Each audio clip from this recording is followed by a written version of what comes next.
Hello friends, welcome back to our channel. Avinashi ఇప్పుడు కోయంబత్తూర్, సేలం, ధర్మపురి, కరూర్ మరియు పళని జిల్లాల్లోనూ కలిగి ఉన్న పురాతన కొంగునాడులో భాగం. పురాతన కాలంలో దీనిని గొప్ప చారిత్రక పేరు తిరుప్పుకోజియూర్ అని పిలిచేవారు. అవినాశి దేవాలయం చెన్నై కొచ్చిన్ నేషనల్ హైవే 47 పై ఉంది. అక్కడ ఒక తమిళ ప్రకటన ఉంది. అది కసియిల్ వాసి అవినాశి, కాశీ వారణాసిలో పూజించడం ద్వారా భక్తులు నిర్ణయించేది అవినాశిలోని అవినాశి లింగేశ్వరుని పూజించడం ద్వారా సగం ప్రయోజనాలను పొందుతుందని అర్థం. అవినాశి అప్పర్, భైరవ దేవుడు మరియు స్వర్గపు జలతీర్థం కాశీ నుంచి తీసుకురాబడ్డాయి.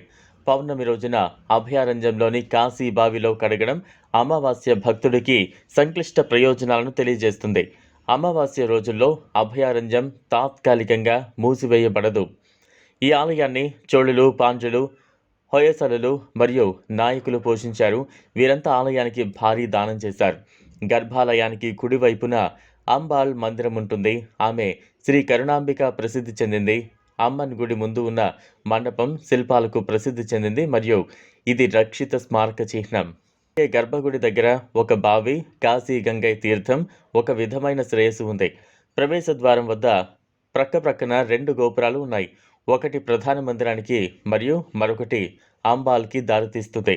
ప్రధాన రాజగోపురం 30 మీటర్ల కంటే ఎక్కువ ఎత్తులో ఉంది మరియు జిల్లాలోనే అత్యంత ఎత్తైనది.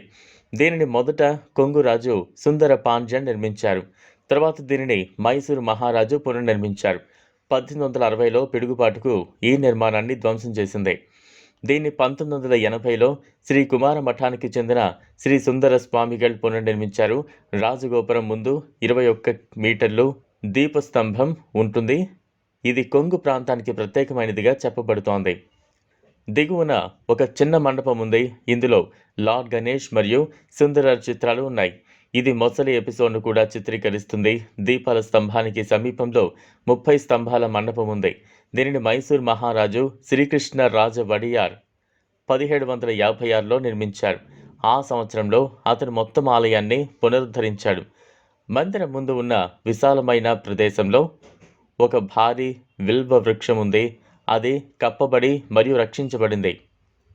దానికి పెద్ద సంఖ్యలో విల్వ వృక్షాలు ఉన్నందున ఈ ప్రదేశం ఒకప్పుడు విల్వవనం అని పిలువబడింది. ఈ ఆలయానికి సంబంధించి అనేక పవిత్ర తీర్థాలు ఉన్నాయి. అంబాల్ మందిరానికి ఎదురుగా ప్రవేశ ద్వారం వద్ద ఒక చిన్న మండపం ఉంది. దానిపై బహుళవర్ణ నంది ఉంది. అలాంటిదే ప్రకాశం జిల్లా చీరాల మండల పరిధిలోని దేవాంగపురి గ్రామంలోని శ్రీ సీతారాముల వారి దేవస్థానం.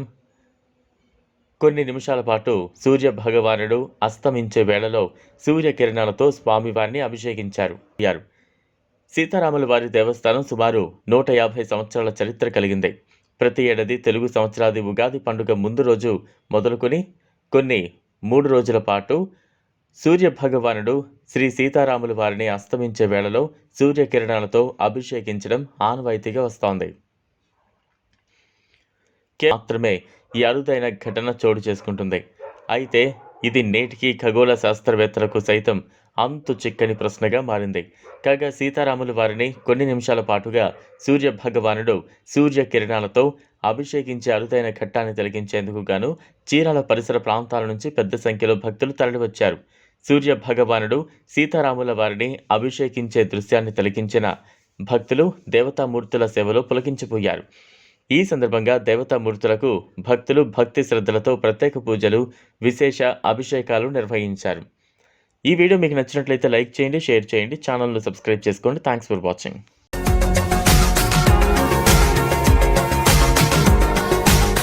మరిన్ని అప్డేట్స్ కోసం మా ఛానల్ని